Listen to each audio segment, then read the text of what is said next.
These robots are really, they're using sort of a sense of touch, and so when they move items around the bin, they use force feedback. So we have force sensors on the end effectors or the robotic tools, and we use that to manipulate items that are densely packed, and so we can store them and retrieve them from those bins, And I mean, the other technology that we've introduced is actually tracking items and understanding which item is which.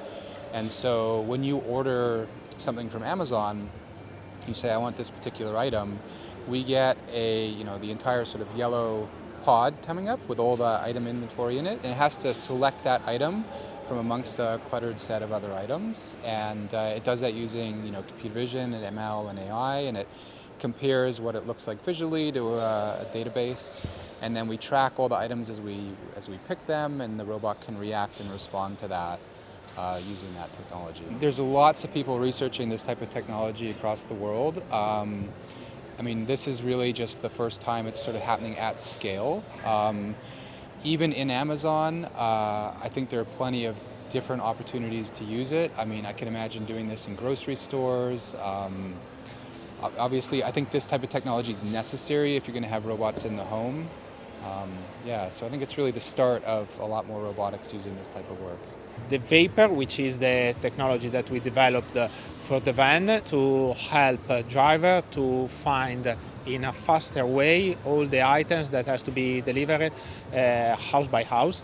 The technology is connected to the GPS of the van, and as soon as the van is stopping in front of your house or your office or wherever else, the system immediately scan all the parcels, all the items in the back of the van, and recognize the one which has to be addressed to your home. The driver, as soon as he will go back in the van, thanks to this new technology, will see some laser pointing the items, and the one which has to be picked up will be highlighted with a green laser just projected on that item. All the other stuff will be projected with a red cross. The advantage we had with this technology are that we are saving 30 minutes per shift, 30 minutes per day, and also we are reducing the mental and physical effort of the driver about 67%. It doesn't affect at all the security, just because the system is scanning our tracking ID barcode and is not tracking any name, anything else. So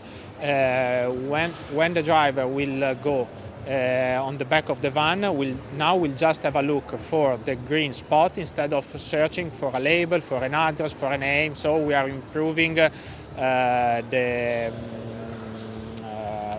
safety and the privacy of our customers.